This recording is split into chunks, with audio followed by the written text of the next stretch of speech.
नमस्कार. नर्मदे हर. नर्मदा पायी परिक्रमा. संपूर्ण माहिती मार्गदर्शन माहिती संकलन द्वारा श्री मंगेश आपटे, चिंचवड, पुणे. Mobile number 7722 07 33 90. नर्मदे हर. पार्श्वभूमी. आतापर्यंत नर्मदा पायी परिक्रमेवर अनेक पुस्तके वाचनात आली आणि लक्षात आले, एखादे दुसरे अपवाद वगळता बहुतेक सारी स्वतःचे अनुभूती कथन करणारीच आहेत. त्यातून परिक्रमा करण्यासाठी प्रेरणा मिळू शकते, पण पूर्ण मार्गदर्शन असेल असे नाही. ही पुस्तिका माता नर्मदेची पायी परिक्रमा करणाऱ्या इच्छुक परिक्रमावासींसाठी अत्यंत उपयोगी ठरेल अशी अपेक्षा आहे. परिक्रमा करण्याआधी मनात उभे राहणारे प्रश्न किंवा शंका यांचे यातून बऱ्यापैकी निरसन होईल असे अपेक्षित आहे. यामध्ये परिक्रमेचे महत्त्व, उद्देश, नर्मदा नदीचे प्राचीनत्व व भौगोलिक स्थान, तेथील हवामान, रस्ते, निसर्ग, जनजीवन, परिक्रमेचे प्रकार, कालखंड, कालावधी, दिनचर्या, परिक्रमेची पूर्वतयारी, सामानाची यादी, नियम आणि पथ्ये, परिक्रमा मार्ग, आश्रम व्यवस्था, शब्दांची ओळख, महत्वाची तीर्थस्थाने, नित्यपाठ इत्यादी गोष्टी समाविष्ट केल्या आहेत. यामध्ये कुठेही अनुभव कथन नाही. माझ्या संपर्कातील काही ज्येष्ठ परिक्रमावासींचे मार्गदर्शन आणि अभिप्राय यासाठी उपयोगी ठरले आहेत. धन्यवाद. नर्मदे हर. या पुस्तिकेसंदर्भात काही ज्येष्ठ परिक्रमावासींचे अभिप्राय. 1. सौ प्रतिभा चितळे, लछोरा. नर्मदे हर. छान झाले आहे, काही दुरुस्ती नको. 2. सौ ज्योत्स्ना वेदांगी कुलकर्णी, गोमती संगम, कर्वेमट्टा. खूप छान झाले आहे, सुंदर, मुद्देसूद. 3. डॉक्टर सौ सुरुची नाईक, इंदोर. सुंदर झाले आहे.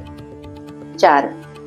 श्री प्रशांत कुलकर्णी, भाबरी आश्रम, दक्षिण तट, शुल्पाणी झाडी. नर्मदे हर. खूपच सुंदर माहिती संकलित केलेली आहे. परिक्रमेपूर्वी जर हे कोणाला वाचावयास मिळाले तर खूप लाभदायक आहे. 5. श्री अनिश व्यास, मिरज. सर्व माहिती उपयोगी आणि कल्याणकारक आहे. एका इच्छुक परिक्रमावासीला निश्चितच फायदा होईल. नर्मदे हर हर. 6. सौ वंदना परांजपे, नाशिक. नर्मदे हर. छान आहे पुस्तक, सर्व व्यवस्थित माहिती आहे. 7. श्री सतीश चुरी, मुंबई. उत्कृष्ट, मुद्देसूद आणि थोडक्यात पण महत्वाचे. नर्मदे हर. नर्मदा पायी परिक्रमा माहिती व मार्गदर्शन. परिक्रमेचे महत्त्व. नर्मदा परिक्रमा हा आपल्या सनातन धर्माने दिलेला अनमोल ठेवा आहे आणि आपल्या संस्कृतीमध्ये सर्व पंचमहाभूतांना देवता मानले आहे. त्यातच सर्व नद्यांना माता असे संबोधले जाते. त्यांच्याबद्दलची कृतज्ञता आणि आदर व्यक्त करण्याच्या नानाविध प्रथा व पद्धती आहेत. त्यापैकीच एक वैशिष्ट्यपूर्ण परंपरा म्हणजे नर्मदा नदीची नर्मदा परिक्रमा करणे. भारतात नर्मदेपेक्षाही आकार, विस्तार आणि लांबीत अन्य अनेक नद्या असल्या तरी नर्मदेचे प्राचीनत्व व तिचे तात्काळ फक्त दर्शनाने पुण्य प्रदान करण्याचे श्रेष्ठत्व या वैशिष्ट्यामुळे परिक्रमा फक्त नर्मदा मैयाचीच केली जाते. नर्मदा मैयाला सगळ्या युगात व कल्पात अमरत्वाचा वर आहे. तसेच तिने मागितलेल्या वरांप्रमाणे तिच्यात तिचे पिता महादेवांसकट सर्व पंचायतन सामावले आहे. म्हणूनच नर्मदेमधील हर कंकर शंकर आहे असे म्हणतात.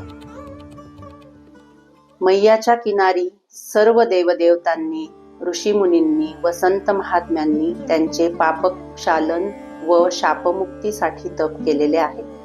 म्हणूनच नर्मदा तट हा पूर्ण तपोभूमी आहे. काही ठिकाणी तेथील दैवी स्पंदने लहरी तुम्हाला मनशांती मिळवून देतात. येथेच अघोरी शक्तींच्या प्राप्तीसाठी पण काही ठिकाणे आहेत.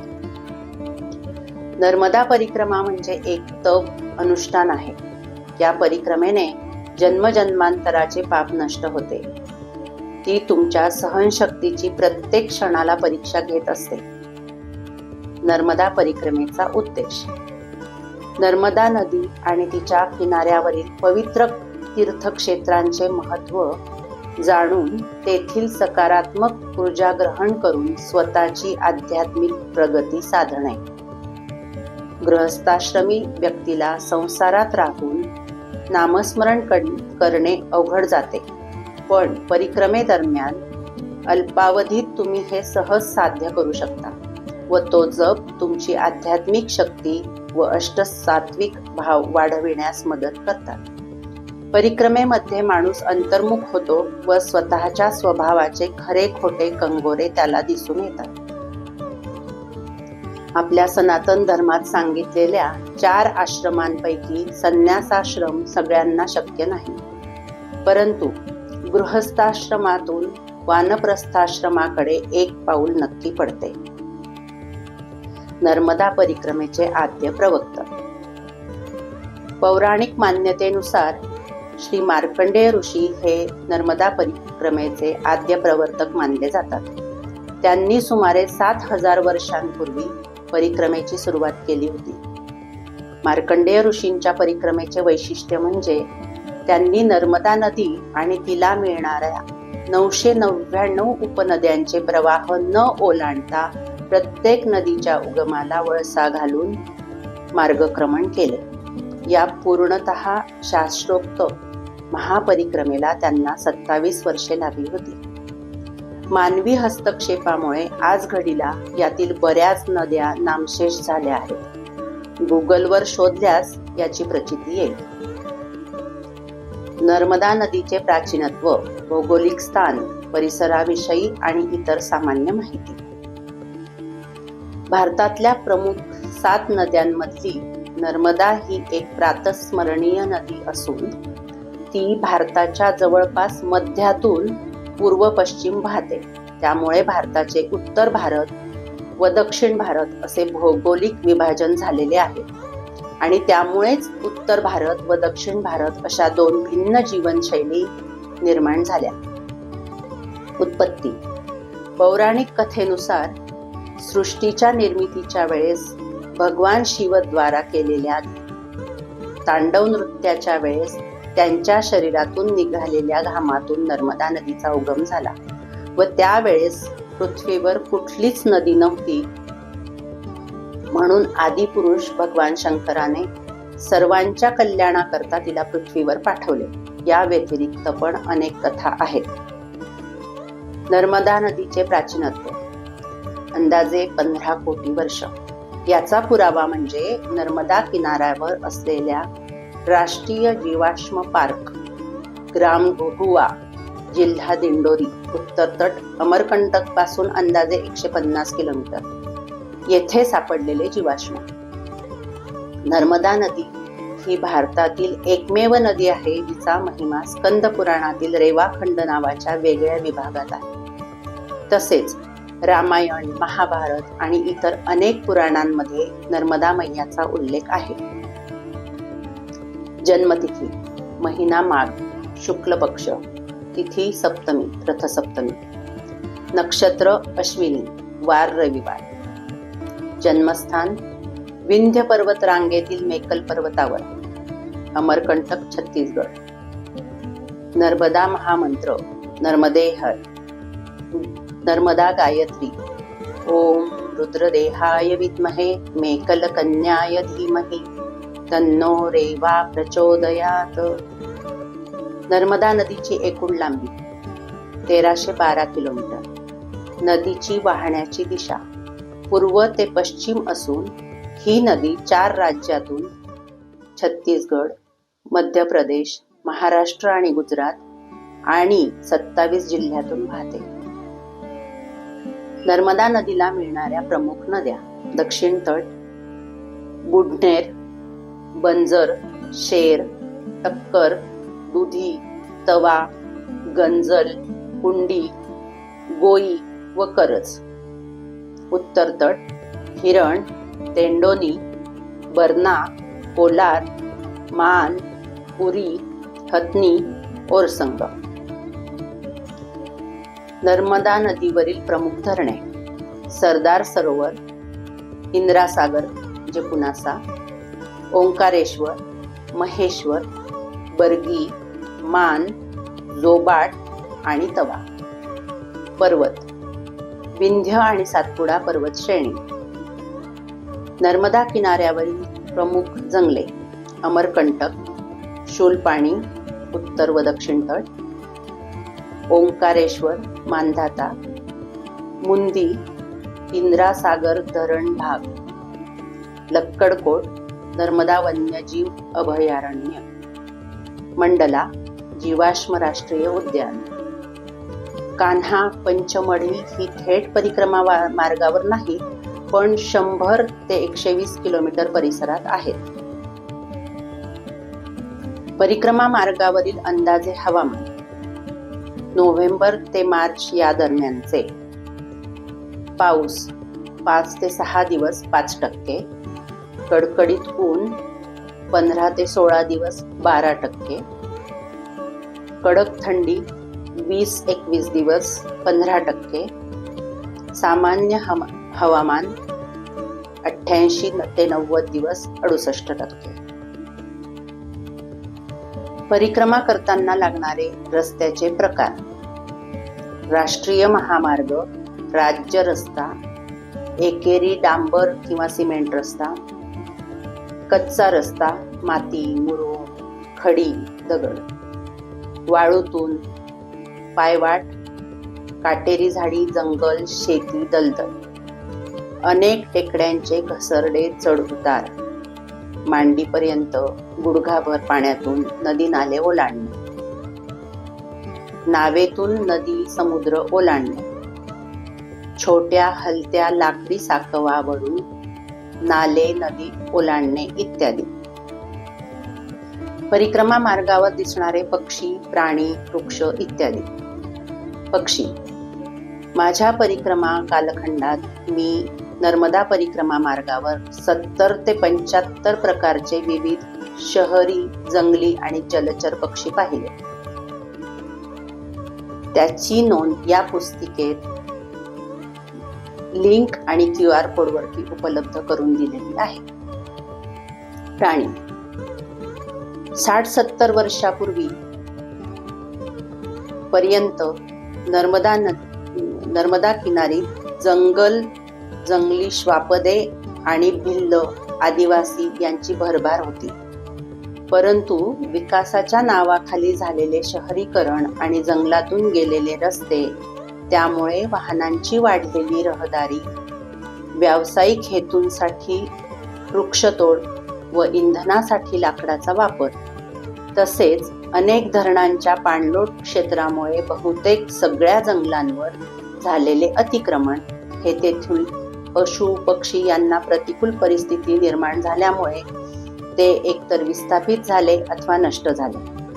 आता परिक्रमेत एखादे श्वापद दिसणे हे पण भाग्यच म्हणावे लागेल. कोल्हे, हरिण, ससे, मुंगूस, साप, नाग वगैरे बऱ्याच वेळा दर्शन देतात. वृक्षवल्ली: नर्मदा खोऱ्यात प्रामुख्याने साग, साल, खैर, अर्जुन वगैरे वृक्षांचे जंगल आढळते. या व्यतिरिक्त अनेक ठिकाणी वड, पिंपळ, अशोक, बाभूळ, औदुंबर, निलगिरी, बांबू, हिरडा आहेत. तसेच अनेक ठिकाणी रस्त्यावर बेल, कवठ, चिंच, गोरख चिंच, सीताफळ, आवळा, बोरे, पपई, पेरू, केळी यांची झाडे आहेत. गुलबकावली, जटाशंकरी, जटामासी वगैरे काही वनौषधी फक्त अमरकंटक येथे नर्मदा किनारी मिळतात. परिक्रमेचे प्रकार. जलहरी, यामध्ये अमरकंटक, विमलेश्वर, अमरकंटक असे समुद्र न ओलांडता दोन्ही तटावर चालायचे असते, त्यामुळे परिक्रमेचे एकूण अंतर दुप्पट होते. हनुमान, यामध्ये नदी ओलांडण्याचे बंधन नाही, पण कुठल्याही तटावर असलेल्या हनुमान मंदिरात मुक्काम करावयाचा आणि हनुमानाप्रमाणे वानर शिजवलेले अन्न न खाता फक्त फळे कंदमुळे खावयाची.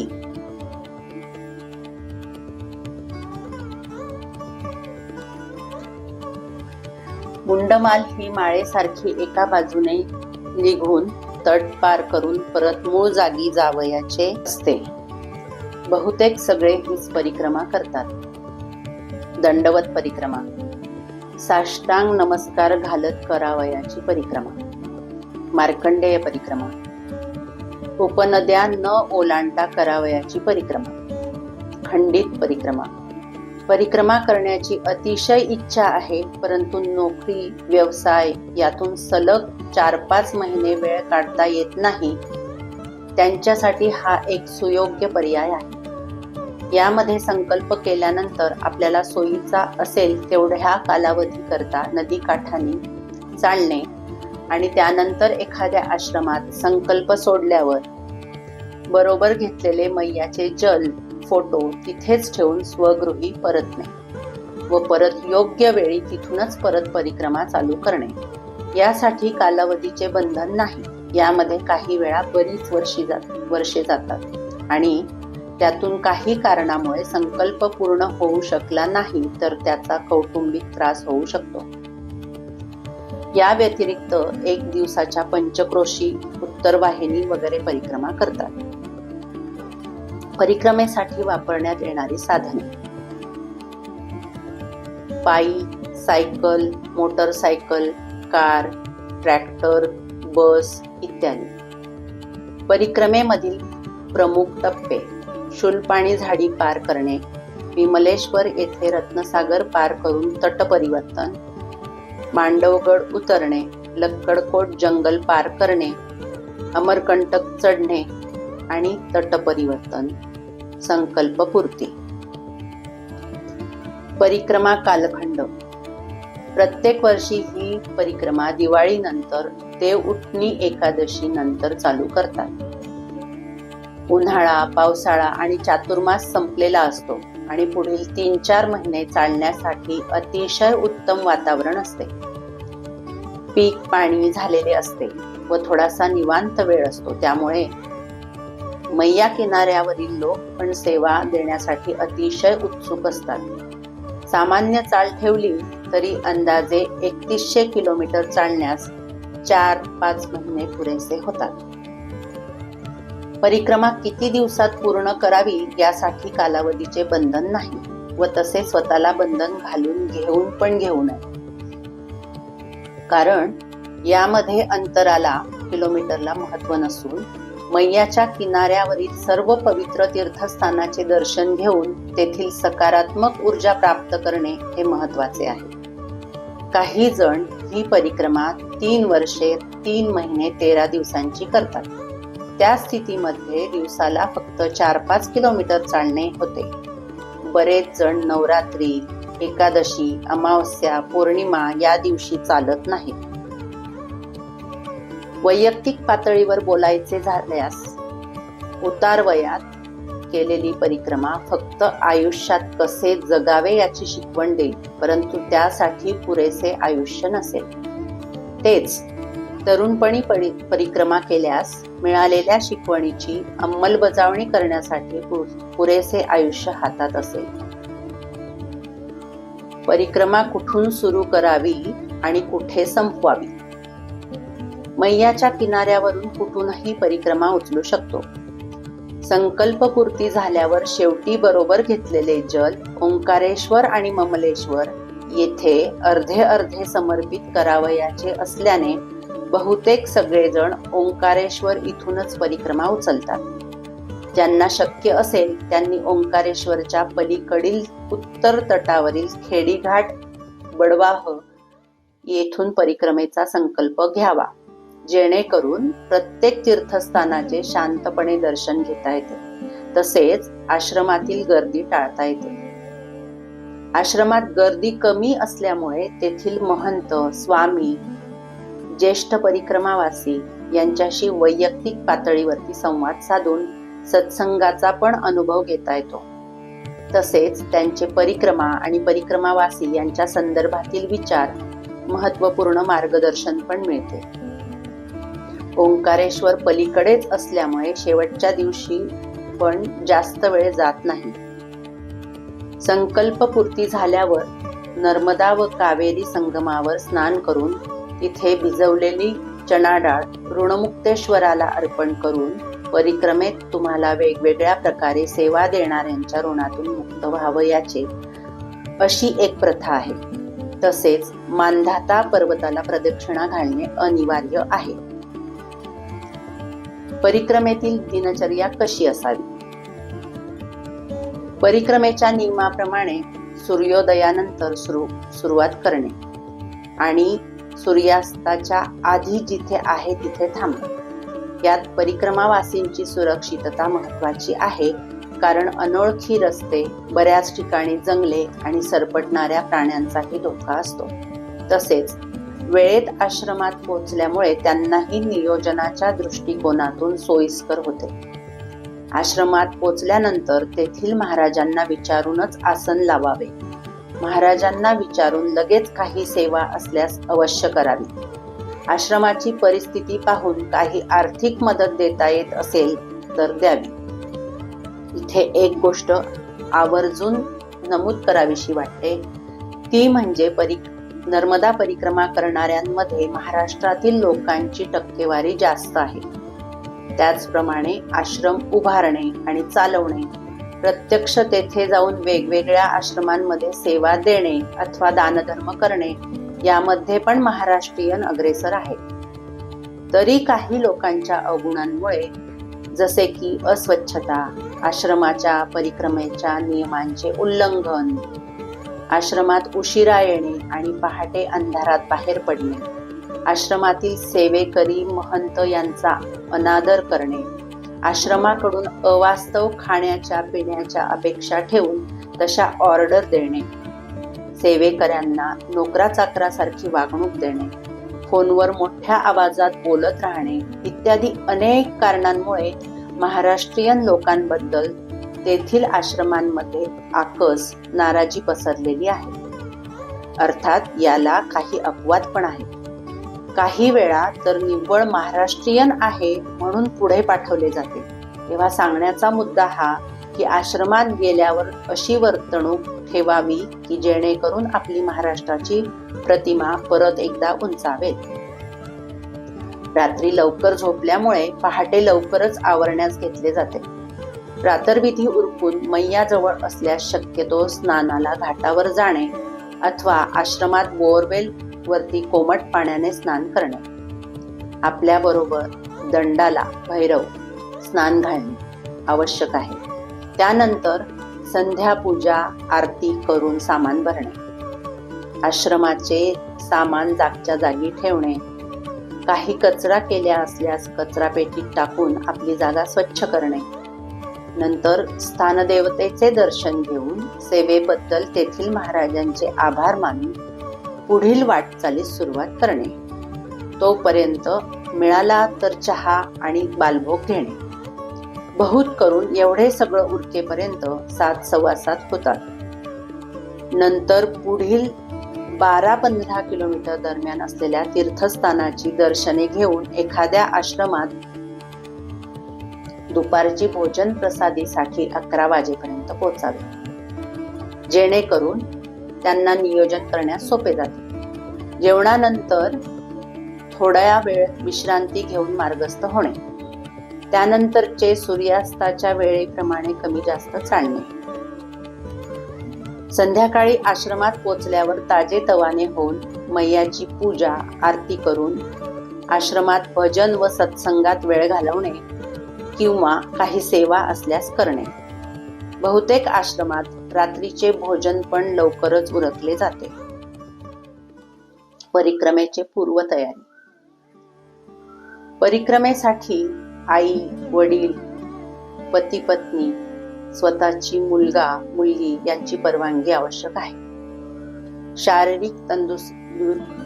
शारीरिक तंदुरुस्तीसाठी रोज 5-6 किलोमीटर चालणे, आठवड्यातून एकदा डोंगर टेकडी चढणे उतरणे व शेवटच्या महिन्यात पूर्ण वजनाची सॅक घेऊन 9 ते 10 किलोमीटर जाण्याचा सराव करावा. जमत असल्यास नर्मदा पुराणाचे पारायण करावे, जेणेकरून त्या तीर्थस्थानाला भेट दिल्यावर त्याचा महिमा ऐकताना त्या स्मृती जागृत होतात. तसेच नर्मदाष्टक आणि नर्मदा आरतीचे पाठांतर करावे. विविध ज्येष्ठ परिक्रमावासींशी संवाद साधून त्यांचे अनुभव ऐकून मार्गदर्शन घ्यावे. परिक्रमावासींची कमीत कमी खालील 2 गोष्टींकरता पूर्व तयारी पाहिजे. 1. सहनशक्ती. मैया परिक्रमेत सतत तुमच्या मानसिक आणि शारीरिक सहनशक्तीची परीक्षा पाहत असते. अर्थात यात सुखकारक आणि क्लेशकारक दोन्ही प्रकारची परिस्थिती असू शकते. 2. तसेच शारीरिक आणि मानसिक दृष्ट्या येथील वातावरणाशी परिस्थितीशी लवकरात लवकर जुळवून घेणे. बहुतांशी यावरच परिक्रमा सुफल संपूर्ण होण्याचे अवलंबून असते. ढोबळमानाने परिक्रमेत घ्यावयाच्या सामानाची यादी. गिर्यारोहणासाठी वापरली जाणारी एक चांगल्या प्रतीची सॅक घ्यावी, 45 ते 50 लिटर. मागील बाजूस ॲल्युमिनियम फ्रेम असल्यास पाठीला अजिबात त्रास होत नाही. या पुस्तिकेमध्ये त्या सॅकचा फोटो दिलेला आहे. सतत हाताशी लागणाऱ्या वस्तू ठेवण्याकरता एक शबनम पिशवी. खाली अंथरण्यास एखादे प्लास्टिक कागद कॅरीमॅट 6x3. बहुतेक ठिकाणी फोमच्या गाद्या देतात, पण खात्री नाही, किंवा सोयीची असल्यास स्लिपिंग बॅग. पांघरण्यास एखादी चादर किंवा शाल. परिक्रमा करताना लागणारे 2 पांढरे ड्रेस आणि बाकी आपापल्या आवश्यकतेनुसार. उन्हात, थंडीत चेहरा आणि डोके झाकण्याकरता एक छोटा गमछा किंवा टोपी. स्वेटर. बऱ्याच वेळा याची नंतर आवश्यकता भासत नाही. दंड, भैरव किंवा काठी, कानापर्यंत उंची असावी. जेवण्यासाठी छोटी ताटली, वाटी आणि छोटा ग्लास. कमंडलू, 1 लिटरचा स्टीलचा झाकणाचा कडी असलेला डबा. दंड आणि कडी असलेल्या डब्याचा फोटो पुस्तिकेमध्ये दिलेला आहे. पिण्याची पाण्याची बाटली. मैयाचे जल घेण्याकरता छोटी जलकुपी, प्लास्टिक बॉटल 100 ते 150 ml. एखादा छोटा मैयाचा फोटो. पूजेचे सामान, हळद, कुंकू, अक्षता, तयार वाती, धूप, अष्टगंध, काडीपेटी वगैरे. मैयासाठी एक छोटे आसन. आरतीचे पुस्तक. आपापली नियमित आणि पुरेशी औषधे, ओडोमास, बॅटरी, एखादी सेल जोडी. चपला बूट तुमच्या नेहमीच्या वापरातीलच बरोबर घ्या, नवीनचा त्रास होऊ शकतो. Mobile, charger. नायलॉन दोरी ही एक बहुउपयोगी वस्तू आहे. डायरी, पेन, वही. यामध्ये प्रत्येक भेट दिलेल्या आश्रमाचा शिक्का घ्यावयाचा असतो, जेणेकरून काही विपरीत घडल्यास शोधक्षमता वाढवते. आधार कार्ड अथवा तत्सम ID प्रूफ. शिफारस पत्र. ग्रामसेवक, नगरसेवक, महापौर किंवा तत्सम प्रतिष्ठित व्यक्तीचे. याच्याशिवाय ओंकारेश्वरला गजानन महाराज आश्रमात प्रवेश देत नाहीत. पैसे आवश्यकतेनुसार. आजकाल सगळे व्यवहार ऑनलाईन होत असल्यामुळे रोख पैशांची गरज नसते आणि जवळ असले की काहीतरी घेण्याचा मोह होत राहतो. सर्व काळजी नर्मदा मैया घेईल हा विश्वास दृढ ठेवावा. अतिशय आवश्यक असणारेच सामान बरोबर घ्यावे. नंतर अर्धा पाव किलो वजन सुद्धा त्रासदायक वाटू लागते. प्रत्येक जण स्वतःच्या आवश्यकतेनुसार त्यात समाविष्ट काही गोष्टी करू शकतात.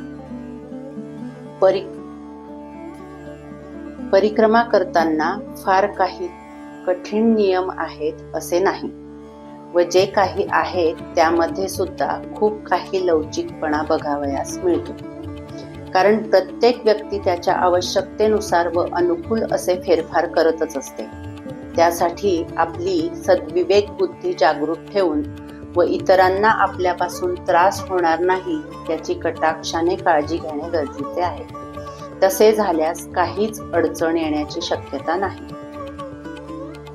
मैयाची परिक्रमा कुणीही करावी, यामध्ये वय, वंश, जाती, धर्म, लिंगभेद यांची अजिबात आडकाठी नाही.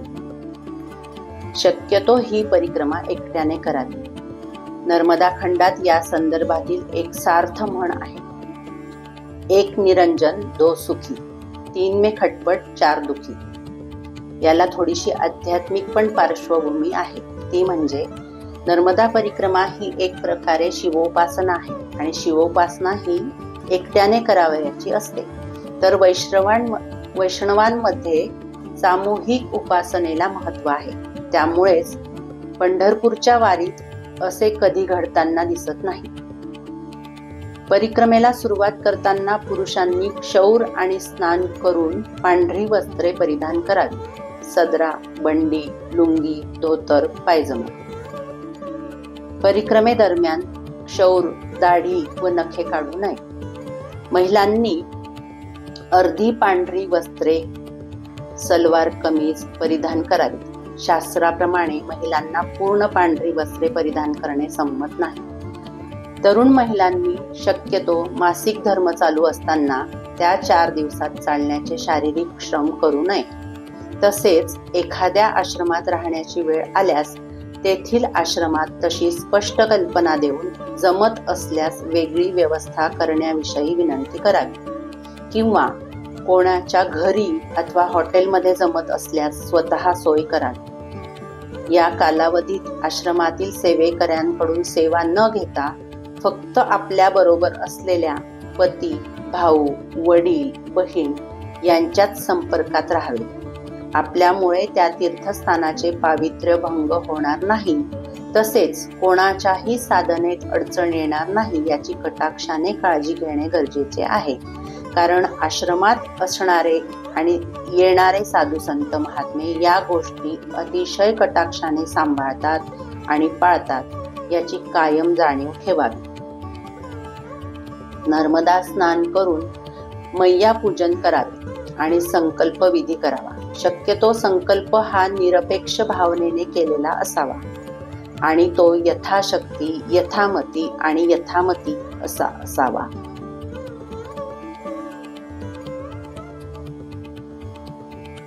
यथाशक्ती कन्यापूजन व कन्याभोजन करून त्यांना दक्षिणा, वस्त्र, अलंकार दान करावे.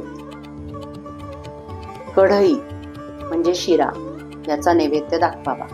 संपूर्ण परिक्रमेत जिथे संधी मिळेल तिथे कन्यापूजन व कन्याभोजन अवश्य करावे, अथवा कोणी करत असल्यास त्यामध्ये सहभागी व्हावे. एका छोट्या बाटलीत नर्मदा जल भरून घ्यावे व पूर्ण परिक्रमेत ती तुमच्या उजव्या हाताला राहील याची दक्षता घ्यावी.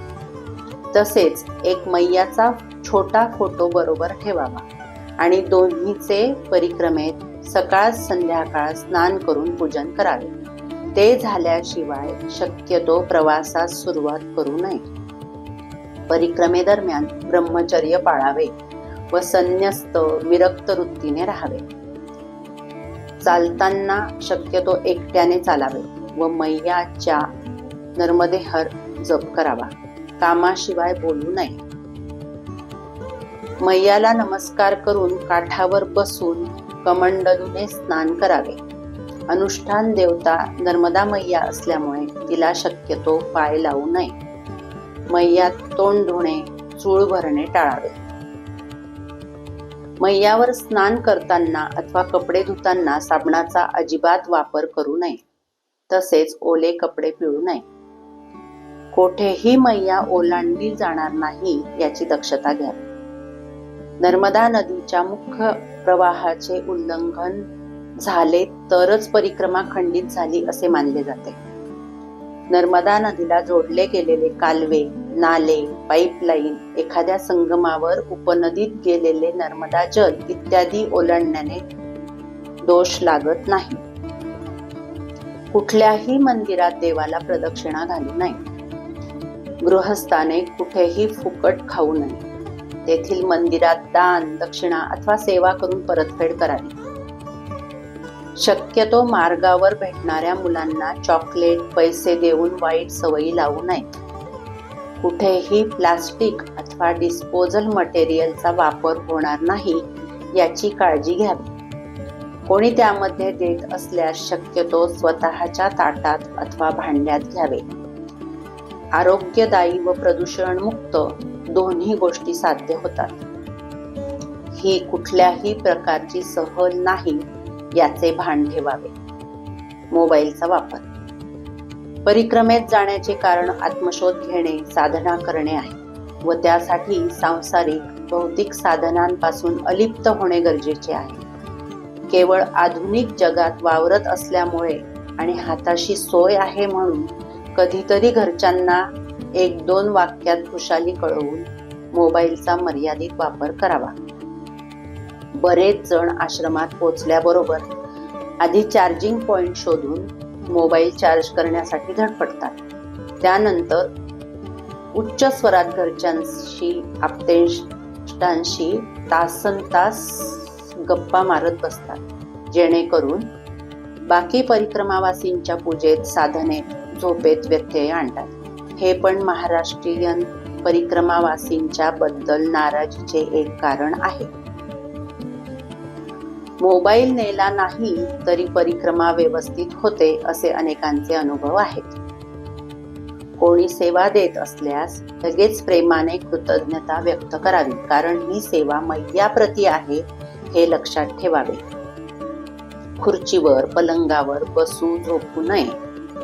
परिक्रमेदरम्यान कुठलेही व्यसन करू नये. कुठल्याही साधू संतांसमोर उच्चासनावर बसू नये. परिक्रमेतील शब्दांची ओळख. कन्यापूजन, कन्याभोजन. नर्मदा मैया कुमारिका असल्यामुळे परिक्रमेत या गोष्टीला फार महत्त्व आहे. सदावर्त, सदाव्रत.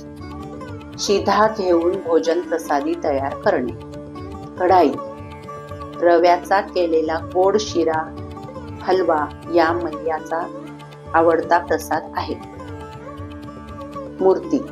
परिक्रमावासी. या शब्दातून प्रत्येक परिक्रमावासीला मैयाच्या स्वरूपात पाहिले जाते ही भावना व्यक्त होते.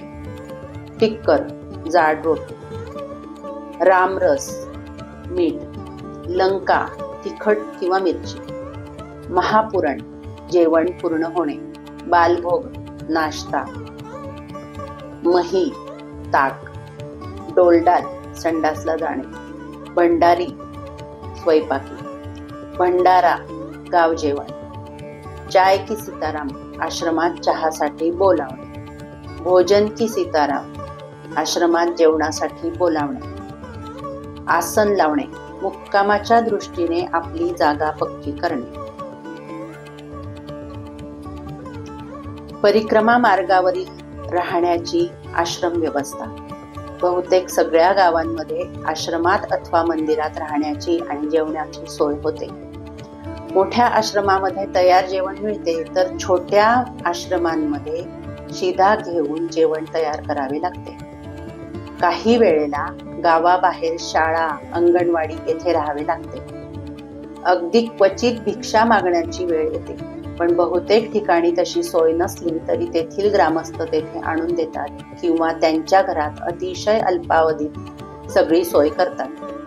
निरपेक्ष भावनेने जमेल तशी मैयाची परिक्रमावासींची सेवा करणे हे परिक्रमा मार्गावरील तेथील स्थानिकांच्या रक्तातच भिनलेले आहे.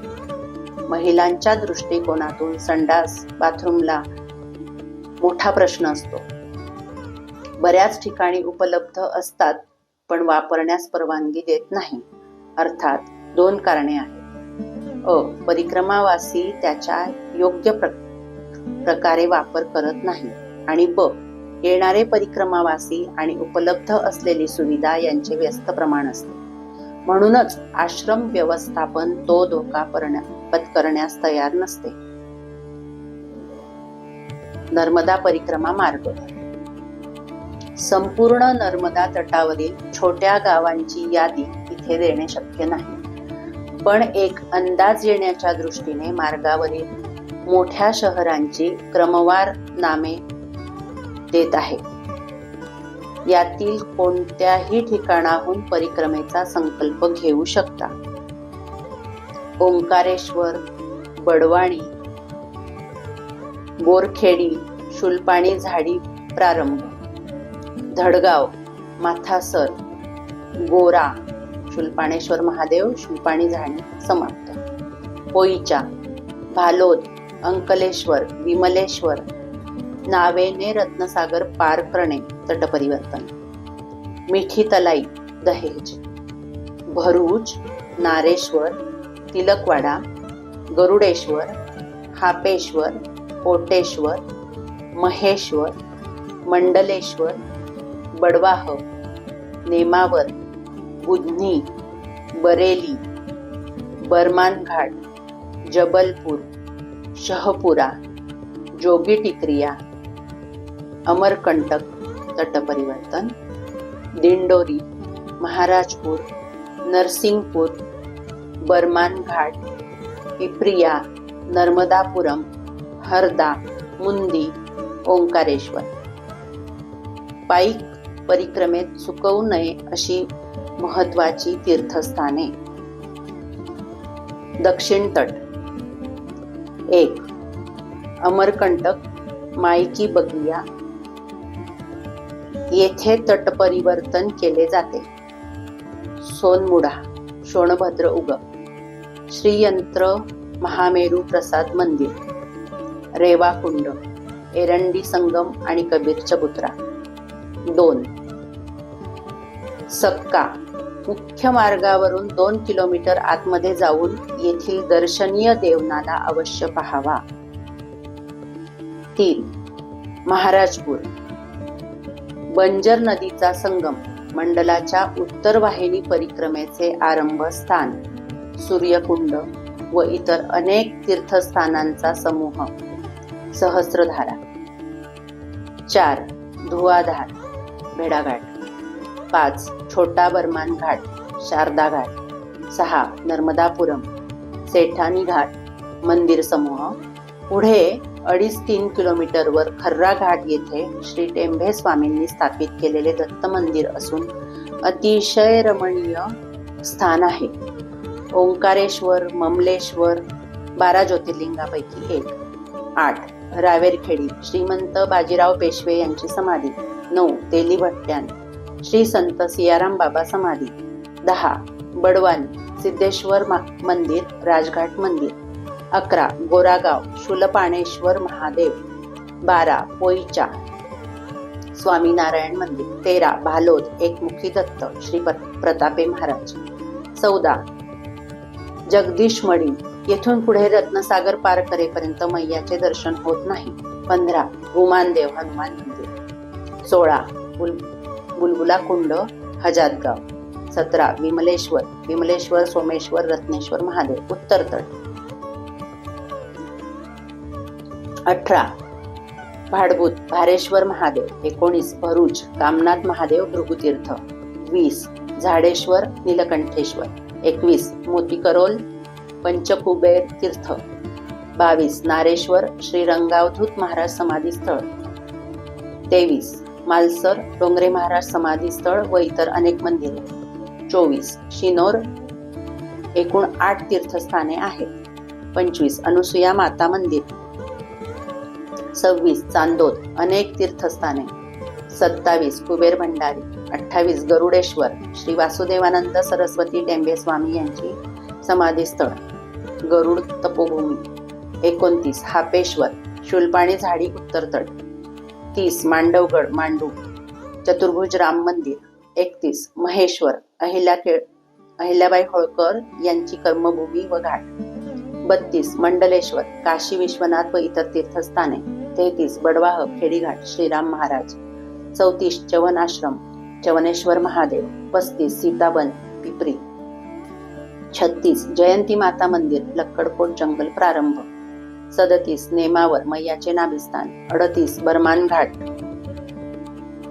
39 छोटा दुवाधार. 40 धुमगड शंकराचार्यांचे दीक्षास्थळ. 41 जबलपूर सरस्वती बारी जलहरी घाट. 42 मंडला व्यास नारायण मंदिर महिष्मती घाट हनुमान घाट सहस्त्रधारा. 43 जोगी टिकरिया राम मंदिर. 44 दुधी घाट शेषघाट. 45 दमगड रामकुटी. 46 अमरकंटक कपिलधारा दूधधारा दुर्वासा ऋषी तपस्थली गुफा ज्वाला नदीच्या उगम ज्वालेश्वर महादेव नर्मदा कुंड उत्तर तटाच्या बाजूचे दर्शन. पूर्ण पायी परिक्रमा मार्गावरील गावांची नावे, त्यांची अंतरे, तीर्थस्थाने आणि आश्रमांची नावे तपशिलात पाहिजे असल्यास खालील 2 पुस्तके संदर्भ म्हणून वापरावी.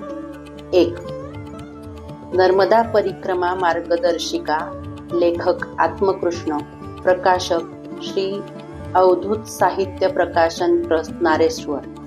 टिप हे पुस्तक फक्त नारेश्वर अथवा गरुडेश्वर येथेच मिळते. या पुस्तिकेमध्ये संदर्भाकरता लिंक आणि QR कोड उपलब्ध आहे. QR कोड स्कॅन केल्यावरती आपणास ते बघावयास मिळू शकते. नर्मदा परिक्रमा दक्षिण तट मार्गदर्शिका आणि नर्मदा परिक्रमा उत्तर तट मार्गदर्शिका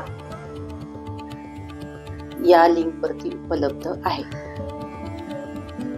2 मा नर्मदा परिक्रमा पथ मार्गदर्शिका लेखक सौ सीमा वीरेंद्र चौधरी मुंबई. Mobile number 98 21 15 47 45. संदर्भाकरता सदरच्या पुस्तकाची लिंक आणि QR कोड अनुक्रमे संपूर्ण पथदर्शिका येथे दिलेली आहे. प्रत्यक्षात परिक्रमा करताना वरील पुस्तकात दिलेली अंतरे आणि माहिती ही तंतोतंत जुळेलच याची खात्री देता येत नाही. कारण दरवर्षी निसर्ग आणि काही ठिकाणी मानवी हस्तक्षेपामुळे मूळ मार्ग बदललेले असतात. तसेच किनाऱ्यावर दरवर्षी काही नवीन आश्रम तयार होतात, तसेच जुने बंद पण पडतात. तसेच पुस्तकातील माहितीचे पुनर्लेखन केव्हा झाले आहे त्यावर बऱ्याच गोष्टी अवलंबून असतात. म्हणून नेहमी पुस्तकात केलेले मार्गदर्शन हे ढोबळ मनाने केलेले समजावा. शक्यतो अगदी किनाऱ्याने चालत असेल तर चुकण्याचा अजिबात संभव नसतो. तरी सुद्धा काही वेळा स्थानिक लोकांना विचारूनच पुढील मार्गक्रमण करणे हिताचे ठरते. संदर्भाकरता या पुस्तिकेमध्ये नर्मदा परिक्रमा नकाशा लिंक वरती आणि QR कोड वरती उपलब्ध आहे. पायी परिक्रमा करताना मुख्य 2 ठिकाणी लोकांची वेगवेगळी मते ऐकल्यावर काहीशी संभ्रमावस्था होते. दक्षिण तटावर बडवानी सोडल्यावर शूलपाणी झाडीचा प्रारंभ होतो. हे जंगल जवळपास 180 किलोमीटर लांब असून पायी ओलांडण्यास अंदाजे 10 दिवस लागतात. याचे वैशिष्ट्य म्हणजे हे जंगल मध्य प्रदेश, महाराष्ट्र आणि गुजरात अशा 3 राज्यात विभागले गेले आहे. बडवानी येथून 3 मार्ग आहेत. 1 प्रकाशा मार्गे पूर्णपणे सडक असून बराच लांबचा पल्ला आहे. बस परिक्रमेसाठी हा मार्ग वापरला जातो. 2 52 राणीपुरा मार्गे. हा पण डांबरी रस्ता असून उंच सखल व घाटाचा आहे. अगदी शूलपाणी झाडीला लागून असल्यामुळे जवळपास जंगलातूनच आहे. पुढे धडगाव येथे हा रस्ता व पारंपरिक झाडीतून येणारा रस्ता एकत्र येतात. 3 तिसरा रस्ता अतिशय खडतर, दुर्गम, घनदाट झाडी असलेला आणि निसर्गरम्य आहे. येथे नर्मदा मैया बऱ्यापैकी जवळ असते. डोंगर, दऱ्या, उघड्या बोडक्या टेकड्या व अनेक किलोमीटर पर्यंत मानवी वस्ती नसलेला हा पट्टा आहे. खर तर नर्मदा मैयाचे हे हृदयस्थान आहे, मूळ गाभा. येथे बरेच चढ उतार करावे लागतात. पायाभूत सुविधांचा येथे अभाव असून पूर्वीच्या काळी लुटणाऱ्या भिल्ल मामांचे मूळ वसतिस्थान आहे. अर्थात आता तसे काही होत नाही. तेच तुम्हाला मदत करून सगळी सोय करतात. घोंगसा ते खप्परमाल दरम्यान पण आता 2 मार्ग झाले असून यासाठी बडवानी येथील आश्रमात लावलेला नकाशा बघावा. एक घोंगसा येथील लखनगिरी महाराजांच्या आश्रमातून पुढे जातो व दुसरा कमीत कमी चढ उतार करत नदी नाल्यांच्या कोरड्या पात्रातून चालत खप्परमाल पर्यंत पोहोचतो. 2-3 दिवसांचा खप्परमाल पर्यंतचा खडतर टप्पा पार केल्यानंतर डोंगर दऱ्या असल्या तरी पूर्ण पक्का रस्ता आहे.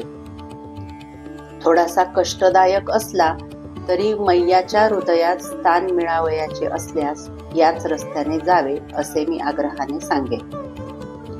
दुसरे संभ्रमावस्था निर्माण करणारे ठिकाण म्हणजे उत्तर तटावरील ग्वारी, जलहरी घाट, जबलपूर सोडल्यानंतर बरेली, रिछाई गावे लागतात. येथून पुढे 2 मार्ग असून दोन्ही जोगी टिकरिया येथे एकत्र येतात. यातील निवास शहरातून जाणाऱ्या सडक मार्गाने गेल्यास पूर्णपणे नर्मदा किनारा सोडावा लागतो व आपण मैयापासून जवळपास 30 ते 40 किलोमीटर दूरवरून चालतो, जे नर्मदा मैयाच्या किनाऱ्याने चालावयाचे या मूळ नियमाविरुद्ध आहे. फक्त फायदा एवढाच आहे की 4-5 दिवस आणि 70 ते 80 किलोमीटर वाचतात आणि याच मोहात बरेच जण अडकतात. तो मूळ परिक्रमा मार्ग नसून वाहनांसाठी आहे. परिक्रमेचा खरा हेतू साध्य करावयाचा असल्यास हे 4-5 दिवस वाचवून नेमके काय साध्य होणार आहे?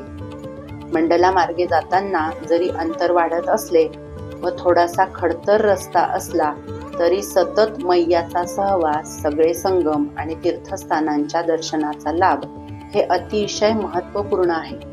तसेच येथे सोयीच्या दृष्टिकोनातून आश्रम पण आहे.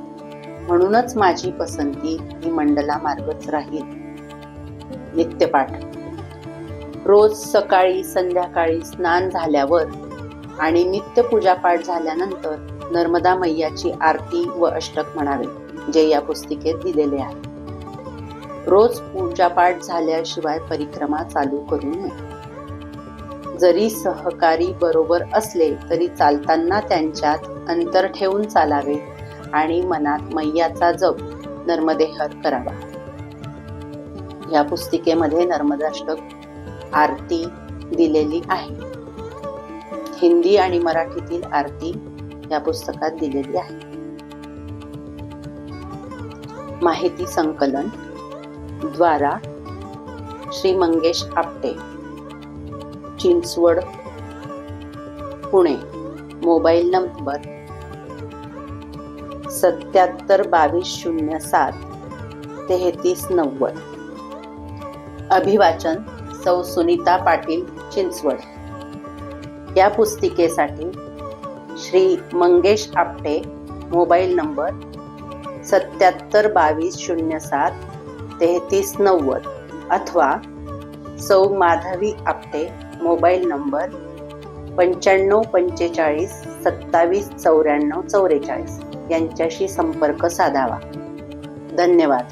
नर्मदे हर, नर्मदे हर, नर्मदे हर.